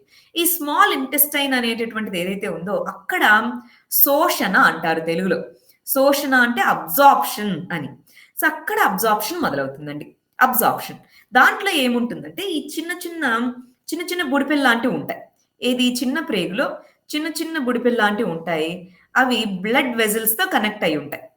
రక్త నాళాలతో కనెక్ట్ అయ్యి ఉంటాయన్నమాట. సో, ఎప్పుడైతే ఫుడ్ అనేటటువంటిది బాగా డైజెస్ట్ అయిపోయి ఇది దీని గుండా వెళ్తూ ఉంటుందో రైట్? దీని గుండా వెళ్తూ ఉంటుందో అప్పుడు ఇది మైక్రోవిల్లే అని అంటారు. విల్లే అంటే బుడిపెలు అని. మైక్రో అంటే చిన్నవి అని. సో, మైక్రో విల్లేస్ ఉంటాయన్నమాట. అవి స్లోగా అబ్జార్బ్ చేసుకుంటాయి. ఫుడ్‌ని స్లోగా అబ్జార్బ్ చేసుకొని బాడీలో బ్లడ్‌కి పంపిస్తాయి. ఆ బ్లడ్ అనేది అన్ని పార్ట్స్‌కి ఆ ఫుడ్‌ని ట్రాన్స్‌పోర్ట్ చేస్తుంది. అలా జరుగుతుంది. అయితే ఈ పెద్ద ప్రేగులో వాటర్ ఏదైతే ఉంటుందో ఆ వాటర్‌ని అబ్జార్బ్ చేసుకుంటుంది. ఎక్సెస్ వాటర్ ఉంటే మనకి యూరిన్ రూపంలో బయటకొస్తుంది. కొంత డైజెస్ట్ కాని ఫుడ్ కానీ, డైజెస్ట్ అంతా అయిపోయిన తర్వాత ఏదైతే మనకి మిగిలిపోతుందో అదంతా కూడా ఈ పెద్ద ప్రేగు గుండా మనకి యానస్ అనేది బయటికి ఓపెనింగ్. సో, యానస్ అనేది బయటికి ఓపెనింగ్. దీని ద్వారా మనకి ఇదంతా కూడా బయటకొచ్చేస్తుంది. ఇలా మనకి డైజెస్టివ్ సిస్టమ్ జనరల్‌గా వర్క్ అవుతుంది. అయితే ఇప్పుడు మనము ఫేస్ చేస్తున్న చాలా ప్రాబ్లమ్స్‌లో ఒకటి చాలా ఫుడ్స్ అనేటటువంటివి మౌత్‌లో మనకి టీత్ అనేది ఇంపార్టెంట్ అండి. టీత్. సో, అక్కడ మనం ఏదైతే ఫుడ్ అనేది మనం నములుతూ ఉంటామో చాలామంది సరిగ్గా నమలకుండా తింటూ ఉంటారు. వాళ్ళకి డైజెషన్ ప్రాబ్లమ్ ఉంటుంది. సో, బాగా నమిలి తినడం ఫస్ట్ ఇంపార్టెంట్ అని చాలామంది చెప్తూ ఉంటారు. పెద్దోళ్ళు గూడా బాగా నమిలి తిను అని మనల్ని అరుస్తూ ఉంటారు. ఎందుకని? అక్కడే సగం ఫుడ్ డైజెస్ట్ అవుతుంది. అక్కడే సగం ఫుడ్ విభజన చెందుతుంది కాబట్టి. సో, బట్ మనం ఏం చేస్తూ ఉన్నాం? రకరకాల ఫుడ్స్, ఎక్సెసివ్ సాల్ట్స్ ఉన్నటువంటివి, మన టీత్‌కి ఏదైతే పైన ఎనామిల్ లేయర్ అనేది ఉంటుంది.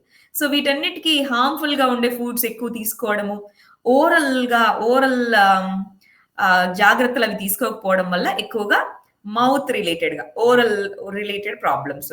కొంతమంది బాగా గమనించండి. టొబాకో అంటే పొగాకు. సో, పొగాకు నమలడం గాని, ఇంకా రకరకాలుంటాయి దాంట్లో. సో, ఈ నమలడం వల్ల ఈ ఓరల్ క్యావిటీలో మనకి రకరకాలైనటువంటి పుండ్లు వస్తూ ఉంటాయి. సో, ఇక్కడ ఓరల్ అల్సర్స్ వస్తూ ఉంటాయి.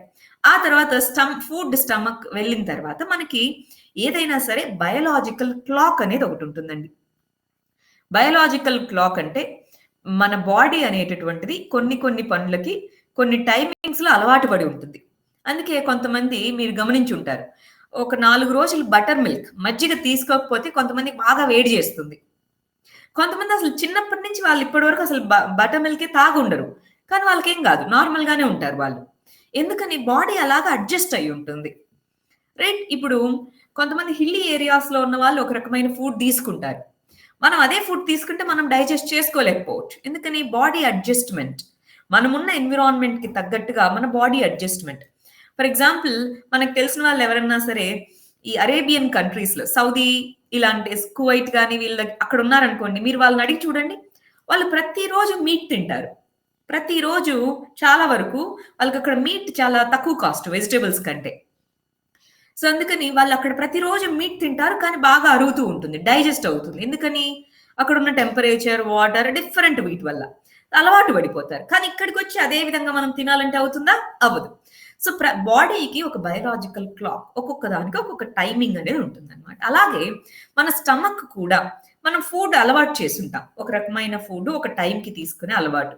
సో, ఆ టైం తప్పితే ఫర్ ఎగ్జాంపుల్ మనం రోజు 1:00కి తినే పర్సన్ అనుకుందాం. ఫర్ ఎగ్జాంపుల్ నేను రోజు 1:00కి తింటాను. సో, నాకిప్పుడు ఆల్రెడీ ఆకలి మొదలైంది. ఆకలి మొదలైంది అంటే ఏంటి? స్టమక్‌లో ఈ యాసిడ్స్ అనేవి స్లోగా రిలీజ్ అవ్వడం మొదలుపెట్టింది. నువ్వు తింటావు. నేను రెడీగున్నా. నువ్వు తిను అన్నట్టుగా. 1కి ఇంకా 5 మినిట్స్ ఉంది కాబట్టి నాకు తెలుస్తూ ఉంది. ఆకలి అని చెప్తున్నా. అలా కాకుండా నేను 1:00కి తినే మనిషిని 3 గంటలకు తినడం మొదలుపెట్టాను. అదేమవుతుంది? ఎక్సెసివ్‌గా యాసిడ్స్ ఇవి రిలీజ్ అవ్వడం మొదలుపెడతాయి బాడీలో. దీనివల్ల ఏమవుతూ ఉంటుంది? మనకి స్లోగా పైనున్న లేయర్, స్టమక్‌లో పైనున్న లేయర్ అనేటటువంటిది ఈ యాసిడ్స్ వల్ల ఇంపాక్ట్ అవ్వడం జరుగుతూ వస్తూ ఉంటుంది. దానివల్ల ఏమవుతుందండి? ఏమవుతుంది దానివల్ల? అల్సర్స్ అంటారు. Stomach ulcers. కొంతమంది గ్యాస్ట్రిక్ అని, రైట్? ఇవంతా గూడా చెప్తూ ఉంటారు. ఏంటంటే మనము రకరకాల చెత్త తింటూ ఉంటాం గదా! సో, అదంతా మరి స్టమక్ డైరెక్ట్‌గా అతుక్కోకుండా పైన ఒక చిన్న ఆహ్, ఎలాగ జెల్లీ మెటీరియల్ లాంటిదుంటుంది మన స్టమక్ చుట్టూ. సో, అదంతా పోతుంది. అప్పుడు కారం గాని ఏదన్నా తిన్నప్పుడు ఆ అల్సర్స్ ఆ అల్సర్ అదంతా అవ్వడం వల్ల పుండు లాంటివి తయారవుతాయి కడుపులో. దానివల్ల ఏమవుతూ ఉంటుంది? మనకి నొప్పి, మంట ఇవి రావడం మొదలుపెడుతూ ఉంటుంది. రైట్? అలాగా స్మాల్ ఇంటెస్టైన్స్‌లో ఇది ఇంపార్టెంట్ అండి. చాలా మంది పిల్లల్లో ఏం ఏం జరుగుతూ ఉంటుందంటే, మనకి ఏలిక పాములు అని విన్నారా ఎప్పుడన్నా? చిన్న వార్మ్స్ అంటాము. ఈ వార్మ్స్ అనేటటువంటివి ఏం చేస్తూ ఉంటాయంటే, ఈ ఇంటెస్టైన్ వీటిలో మనం రకరకాల ఫుడ్స్ వీటి వల్ల ఏమవుతూ ఉంటది, వార్మ్స్ పొట్టలోకి చేరుకుంటాయి. ఈ పేగుల్లోకి వెళ్ళిపోతాయి. స్మాల్ ఇంటెస్టైన్ వీటిలోకి. అవేం చేస్తూ ఉంటాయి, పిల్లల్లో ఎంత న్యూట్రిషన్ వాళ్ళకి ఎంత ఫుడ్ పెడుతూ ఉన్నా సరే, వాళ్ళలో ఇదంతా తీసేసుకు ఉంటాయి. పురుగులే తీసేసుకుంటూ ఉంటాయి. సో, నూలి పురుగులు, ఏలిక పాములు అని పిలుస్తూ ఉంటారనమాట. సో, అందుకనే టాబ్లెట్స్ వేస్తూ ఉంటారు. గమనించారా చిన్న పిల్లల్లో? సో, ఇవి వాళ్ళు తీసుకునే ఫుడ్‌లో ఇవి ఉంటాయని జెప్పేసి అవి వేస్తూ ఉంటారు.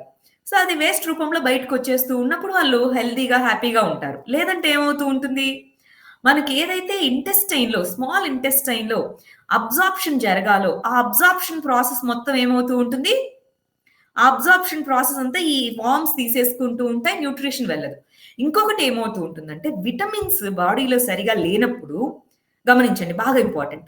విటమిన్స్ బాడీలో సరిగా లేనప్పుడు ఏమవుతుందంటే, ఇందాక చెప్పామే మైక్రోవిల్లే అని. అవి సరిగా ఉండవు. అవి ముడుచుకుపోతాయి. సరిగా ఇది అవ్వదు. అప్పుడేమవుతుంది? బాడీలో ఫుడ్ తీసుకుంటూ ఉంటాం. కానీ మైక్రోవిల్లే ఉండదు. అప్పుడు అబ్జార్ప్షన్ జరగదు. చాలా మంది పిల్లల్లో మీరు గమనించి చూస్తే చాలా సన్నగా ఉంటారు. ఎంత న్యూట్రిషన్ ఇస్తూ ఉన్నా ఇబ్బంది పడుతూ ఉంటారు. సో, అలాంటప్పుడు విటమిన్స్ ఇచ్చి, ఆ తర్వాత ఫుడ్ అని మీరు కొన్ని రకాల కాంబినేషన్స్ వినే ఉంటారు గవర్నమెంట్ ప్రోగ్రామ్స్‌లో.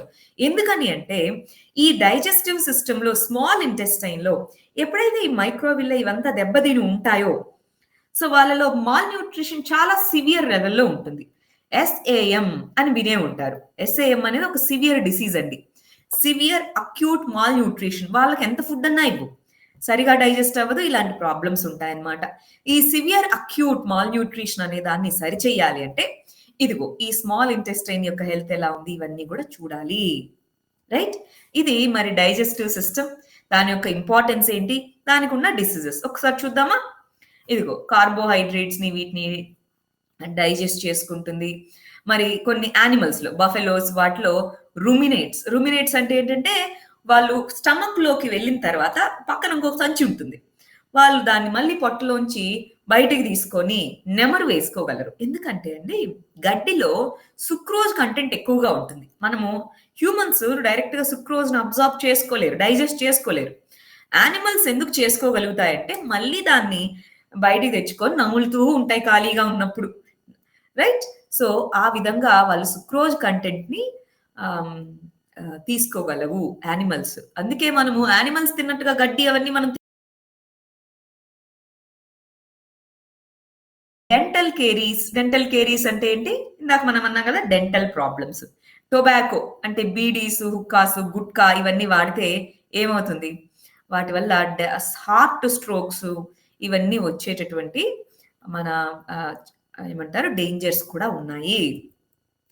రైట్. ఏటీపీ మరి మన బాడీలో ఫుడ్ తీసుకున్నాం గదా! ఆ ఫుడ్ ఎలాగా? ఇప్పుడు మనము ఫర్ ఎగ్జాంపుల్ బిర్యానీ తిన్నాననుకోండి. ఆ బిర్యానీనే మన బాడీలో ఉన్న సెల్స్‌కి వెళ్లి మైటోకాండ్రియాకి బిర్యానీ వెళ్తుందా? ఏం వెళ్తుంది ఇంతకి? అదంతా కూడా డైజెస్ట్ అయ్యి చిన్న చిన్న ఫుడ్ పార్టికల్స్ అన్నీ వెళ్తాయి. వెళ్ళినప్పుడు మన మైటోకాండ్రియా ఏం చేస్తుంది? వాటిని ఏటీపీస్ రూపంలో స్టోర్ చేసి పెట్టుకుంటుంది. అడినోసిన్ ట్రైఫాస్ఫేట్ అంటాం. ఏటీపీ రూపంలో స్టోర్ చేసి పెట్టుకొని, మనకు కావాల్సొచ్చినప్పుడల్లా ఈ ఏటీపీ మాలిక్యూల్స్‌ని షుగర్‌గా మారుస్తూ ఉంటుంది. షుగర్ కంటెంట్‌గా మారుస్తూ ఉంటుంది. అందుకే మనకి ఇన్‌స్టాంట్‌గా ఎప్పుడన్నా సరే ఇన్‌స్టాంట్‌గా ఎనర్జీ రావాలి అంటే గ్లూకోజ్ తాగండి అని చెప్తూ ఉంటారు. ఎందుకని? మామూలుగా అయితే ఫుడ్ మారి గ్లూకోజ్‌గా మారి, ఆ గ్లూకోజ్ నుంచి మనకు ఎనర్జీ వస్తుంది. ఇప్పుడు డైరెక్ట్‌గా ఫుడ్ లేకుండా డైరెక్ట్ గ్లూకోజ్ తీసేసుకుంటే నంబర్ ఆఫ్ స్టెప్స్ తగ్గుతాయి. ఇన్‌స్టాంట్ ఎనర్జీ వస్తుంది. ఆ విధంగా అన్నమాట. ఏటీపీగా కన్వర్షన్ ఎక్కడ జరుగుతుంది అంటే, మన మైటోకాండ్రియాలో జరుగుతుంది. అందుకే కణశక్తి భాండాగారాలు అన్నాము. రైట్. ఇదిగో గ్లూకోజ్ అనేటటువంటిది సైటోప్లాజంకి వెళ్తుంది. సైటోప్లాజం సెల్ లోపల. ఈ సెల్ లోపల మరి డిఫరెంట్‌గా మారుతుంది. చూడండి. ఈస్ట్, ఈస్ట్ అంటున్నాం. ఈస్ట్ కొన్ని రకాల యానిమల్స్‌లో ఈస్ట్ అనేటటువంటిది వాటిలో ఆక్సిజన్ యాబ్సెన్స్‌లో అది ఇథనాల్‌గా మారుతుంది. అందుకే ఈస్ట్ ఏం చేస్తూ ఉంటుంది ఆల్కహాల్ తయారీలోను, బ్రెడ్ తయారీలోను మనం ఈస్ట్‌ని ఎందుకు వాడుతూ ఉంటాం? సో, అది ఇథనాల్‌గా మారుస్తుందన్నమాట. దానికి గనుక గ్లూకోజ్ కంటెంట్ ఫర్ ఎగ్జాంపుల్ ఆహ్, గ్రేప్స్. గ్రేప్ జ్యూస్ కానీ, షుగర్ కేన్ జ్యూస్ కానీ అదంతా గ్లూకోజే కదా! గ్లూకోజ్ కంటెంట్ ఉంటుంది. సో, దానికి ఈస్ట్ గనక యాడ్ చేస్తే అది ఇథనాల్‌గా మారుస్తుంది. అలా కాకుండా మజిల్స్ మన బాడీ సెల్స్. మామూలుగా అయితే మన మైటోకాండ్రియాలో ఆక్సిజన్ సమక్షంలో మనం గాలి తీసుకున్నప్పుడు ఏమవుతుంది? మనం సెల్స్‌లోకి వెళ్లి అది ఏటీపీగా మారుతుంది. కార్బన్ డయాక్సైడ్, వాటర్, ఆక్సిజన్‌గా మారుతుంది. మనకి గ్లూకోజ్ అనేది కార్బన్ డయాక్సైడ్, వాటర్, ఎనర్జీగా మారుతుంది. ఈ ఎనర్జీని మన బాడీ యూజ్ చేసుకుంటుంది. అలా కాకుండా బాగా హెవీగా రన్ చేస్తూ ఉన్నాం. సో, అప్పుడు మజిల్ సెల్స్‌లో ఆక్సిజన్ సరిగా అందకపోతే అప్పుడు లాక్టిక్ యాసిడ్ మరియు ఎనర్జీగా మారుతుంది. అప్పుడు మనకి క్రాంప్స్ అంటాం. మనకి బాగా పరిగెట్టినప్పుడు ఇక్కడ మోకాళ్ళ కింద పార్ట్‌లో కొన్నిసార్లు గడ్డలాగా అనిపిస్తూ ఉంటుంది. క్రాంప్స్ ఎందుకని? అక్కడ లాక్టిక్ యాసిడ్‌గా మారుతుంది. మామూలుగా అయితే సీఓ2 వాటర్ లాగా మారాలి. కానీ బాగా హెవీగా రన్ చేస్తూ ఉన్నాము. మనం తీసుకుంటున్న ఆక్సిజన్ సరిపోవట్లేదు. అప్పుడు లాక్టిక్ యాసిడ్ మారుతుంది. ఇది వెరీ ఇంపార్టెంట్ అండి ప్రిలిమ్స్‌లో. సో, ఈ విధంగా గ్లూకోజ్ వేరియస్ పాత్‌వేస్‌లో మారుతుంది. రైట్? సో, మరి డైజెస్టివ్ సిస్టమ్ యొక్క డిజార్డర్స్‌లో జాండీస్ అని, వామిటింగ్స్, డయేరియా, కాన్‌స్టిపేషన్, ఇండైజెషన్ ఇవన్నీ గూడా ఉన్నాయి. ఒకసారి రేపు వీటి గురించి చెప్పి నెక్స్ట్ రెస్పిరేటరీ సిస్టమ్ గురించి రేపు చూద్దాం. వెరీ ఇంపార్టెంట్ అండి. ఇప్పుడు కోవిడ్-19 టైంలో రెస్పిరేటరీ సిస్టమ్ గురించి ఐడియా ఉండడం అనేది చాలా significant. Right? So, respiratory system రేపు చదువుదాం. ఈ కొన్ని డిసీజెస్ రేపు చదివేద్దాం. ఇది ఇవాల్టి సెషన్. మళ్ళీ రేపు కలుద్దాం. All the very best. Thank you very much. By. Doubts ఏమన్నా ఉంటే కూడా రేపటికి రాసుకొని రండి చెప్తాను. న్యూ బ్యాచ్ అనేటటువంటిది 9థ్ స్టార్ట్ అవ్వబోతుందండి. న్యూ బ్యాచ్ అనేటటువంటిది మనకి పబ్లిక్ అడ్మినిస్ట్రేషన్, ఎథిక్స్, గవర్నెన్స్ దీని మీద చాలా నోట్స్ లేదని అడుగుతున్నారు. అందుకని 9థ్ రోజు మనకి స్టార్ట్ అవ్వబోతుంది. క్లాసెస్ జనరల్‌గా ప్లస్ కోర్స్ క్లాసెస్ సాయంత్రం 8:30కి ఉంటాయి. సో, మీరు జాయిన్ అవ్వచ్చు ఆ క్లాసెస్‌కి. Right. All the very best అండి.